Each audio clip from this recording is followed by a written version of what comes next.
Millionaire dares waitress to play piano. Seconds later, the whole room gasps.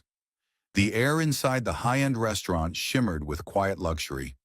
Crystal glasses clinked, silverware scraped against porcelain, and soft jazz whispered from hidden speakers. Everything was perfect. Everything except for the young waitress weaving between tables, her uniform slightly worn, her expression careful but tired. Emma. She had spent the last 6 hours on her feet, serving dishes she could never afford, smiling at people who never saw her. People like the man at table 7, Philip Lancaster, the billionaire, ruthless, arrogant, untouchable. He didn't just own businesses, he owned people. His presence filled the room like an unspoken law, and tonight he was bored. Bored men like him? They made their own entertainment. Emma approached his table, setting down an expensive bottle of wine. Before she could step away, Philip's voice cut through the chatter. "Tell me, waitress, do you play?" Emma blinked. "Play?" Philip gestured lazily toward the glossy black grand piano in the corner of the room. It sat untouched, a silent masterpiece, a challenge. A hush spread through the surrounding tables. Emma's throat tightened. Why was he asking this? Philip leaned back, swirling his wine. "Well," his voice carried a dangerous amusement, "surely you've had dreams. Or have you spent your whole life just serving?" The words sliced through her. Everyone was watching now. The restaurant had fallen into an uneasy silence. Emma could feel the weight of their stares pressing down on her, waiting to see if she would fold. Philip smirked. He knew she'd say no. Then, loud enough for all to hear, he made his move. "I'll make it interesting. Play something decent, and I'll tip you $100. If you refuse," he shrugged. "Guess we'll all know why." Laughter rippled through his table. It wasn't a request. It was a dare. A trap. Emma's heart pounded. She hadn't touched a piano in years. Not since her mother's funeral. Not since the music had been buried along with her. Her fingers curled into fists. She could walk away. Pretend she didn't care. But then what? Let him win? Let them all think she was nothing? Something inside her snapped. She turned, and she walked, not away, toward the piano. The weight of the room pressed against Emma's back as she crossed the restaurant floor. The polished black grand piano loomed ahead, its glossy surface reflecting the glow of the chandeliers. Her pulse pounded in her ears, each step feeling heavier than the last. She could feel their eyes on her, watching, waiting, judging. Behind her, Philip Lancaster leaned back in his chair, smirking, swirling his wine like a man who had already won. Around him, his colleagues exchanged amused glances. Their interest piqued. They expected a disaster, a girl too afraid, too weak, too unworthy to belong anywhere near an instrument as grand as this one. Emma swallowed hard as she reached the piano. Her fingers trembled as she brushed against the keys. It had been years since she last played, years since her mother's voice had encouraged her, since music had been her escape, her safe place. But life had stolen that from her, burying her dreams beneath unpaid bills and endless shifts. A sharp voice cut through her thoughts. "We're waiting." Philip, bored, impatient, ready to see her fail. Emma inhaled slowly, shutting out the noise, the stares, the crushing weight of expectation. She wasn't playing for them, not for Philip, not for the money. She was playing for herself. And so, with one final breath, she pressed the first key. A single note rang through the air, clear and haunting. A shiver ran through her spine as her fingers moved, hesitant at first, then faster, smoother, guided by something deep inside her. The muscle memory she thought she had lost came rushing back, weaving through her fingertips like magic. The melody rose, soft at first, then swelling into something breathtaking. The room, once filled with low murmurs and quiet laughter, fell silent, completely silent.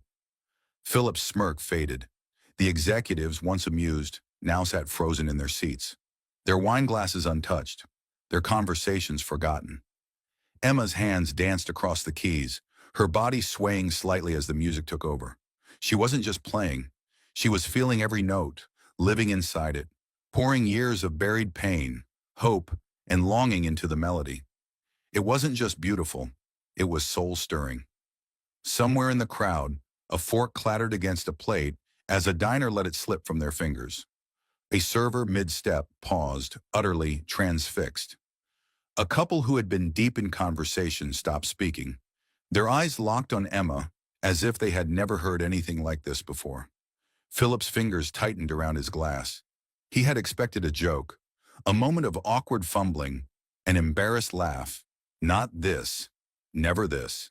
Emma closed her eyes, letting the music guide her. For the first time in years, she felt weightless, untouchable, powerful. The final note rang out, lingering in the stunned silence that followed. For a moment, no one moved. No one breathed. Then, someone gasped, loud. It was followed by a single clap, then another and another, until the entire restaurant erupted into applause. Philip Lancaster sat completely still, his smirk wiped clean off his face. The applause crashed over Emma like a tidal wave. It was deafening, raw, unstoppable.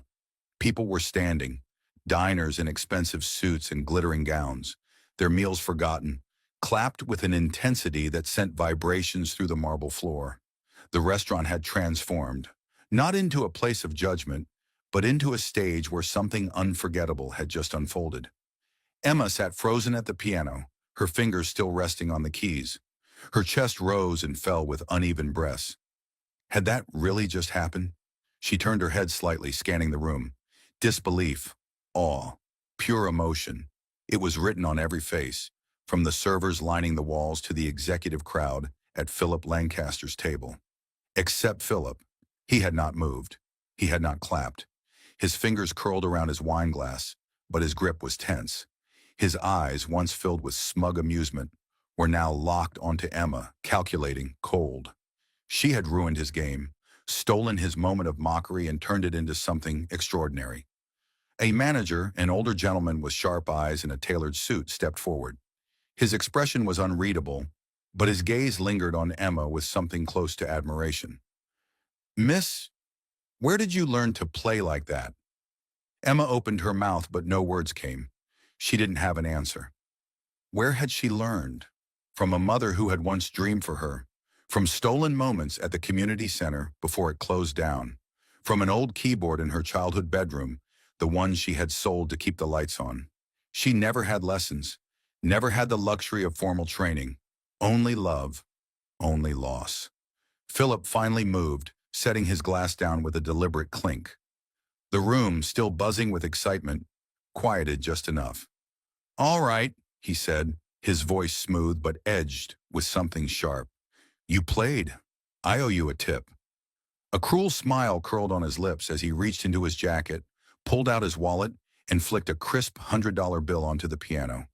It landed in front of Emma, stark and insulting against the polished black surface. Mocking. A few nervous chuckles rippled through the room, but they died quickly. The energy had shifted. The admiration, the respect Emma had just won. Philip wanted to strip it away with a single gesture. Emma looked down at the bill, then back up at him. She could take it. Walk away.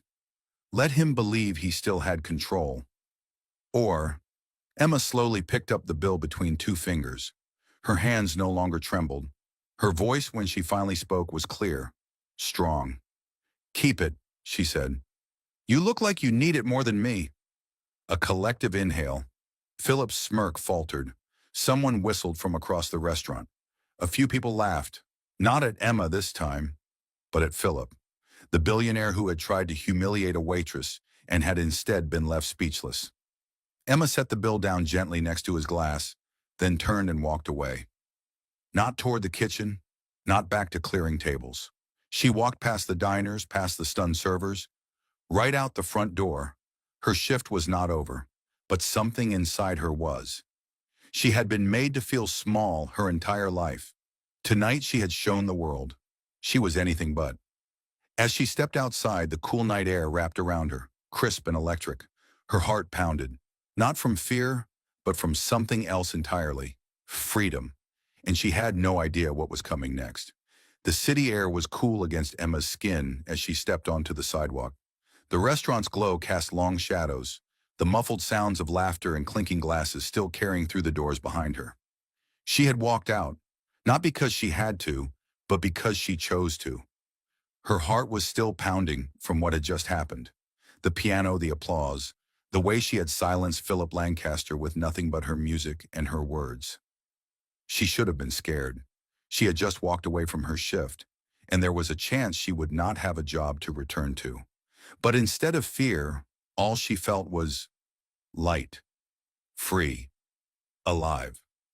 "Excuse me, miss?" Emma turned. A tall man in a sleek navy blue suit stood just outside the restaurant, his expression unreadable. He was older, his silver hair perfectly styled, his posture confident. This was someone important. She could tell just by the way people passing by instinctively stepped out of his way. "I need a word," he said. Emma tensed. Was he a manager? Someone who had been offended by her walking out? But then she saw his eyes, not angry, curious, intrigued. I should probably get back inside," she said, glancing toward the entrance. The man's lips twitched into a knowing smile. "I doubt you need to." Emma hesitated. Something about his presence made her stomach flip, not in fear, but in anticipation. "Let me introduce myself," he said, offering a hand. "Richard Calloway." Her breath caught. That name, she knew that name. The Richard Calloway, a world-renowned music producer, the man behind some of the biggest names in classical and modern piano. Emma's pulse roared in her ears. "I was inside," Calloway continued, his voice smooth, controlled. "I heard you play." He let those words settle, studying her face carefully. "You don't just play the piano, miss?" "Emma," she breathed, barely believing this was happening. "You don't just play, Emma. You feel the music. And that," he said, his eyes glinting with something sharp, something knowing, "is something that cannot be taught." Emma opened her mouth, but nothing came out. Was this real? "I won't waste your time," Calloway went on. "People spend years training to do what you just did in there. And yet you played as if you had been waiting your whole life for that moment." Emma swallowed hard. I haven't played in years." "That," Calloway said, "makes it even more remarkable." A car pulled up to the curb, a sleek black town car, the kind that whispered luxury without having to announce it.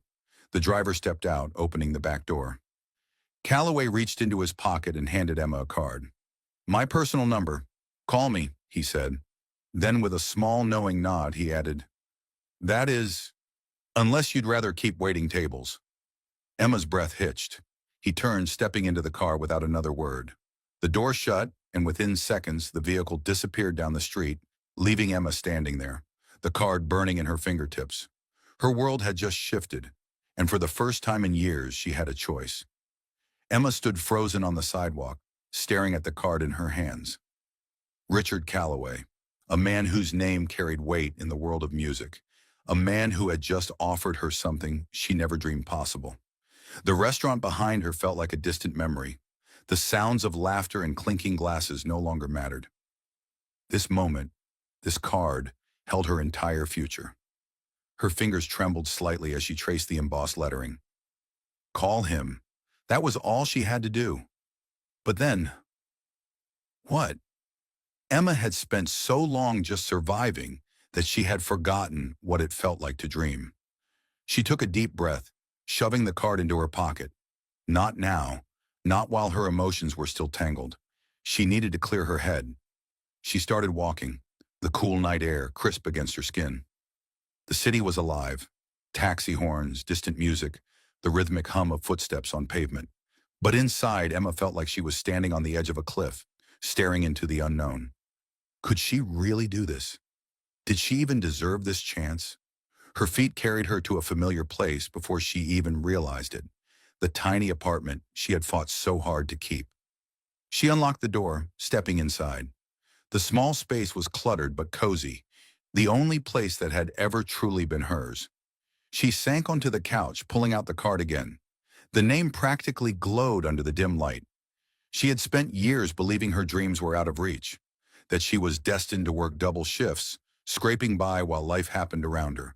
But tonight had proven something different. She had talent. She had power. And now she had a choice. Her phone sat on the coffee table. One call.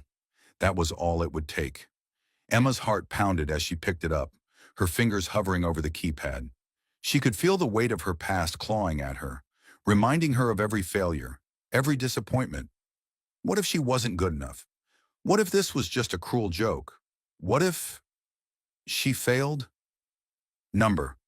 She clenched her jaw, shaking off the doubt. She had already been at the bottom. She had nothing left to lose. With a deep breath, she dialed the number. One ring, two, three. Then, "This is Richard." His voice was calm, controlled.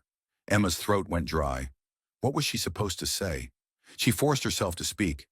"It's Emma, from the restaurant." A pause. Then the faintest hint of amusement. "That was fast. I was expecting you to take at least a few days." Emma swallowed.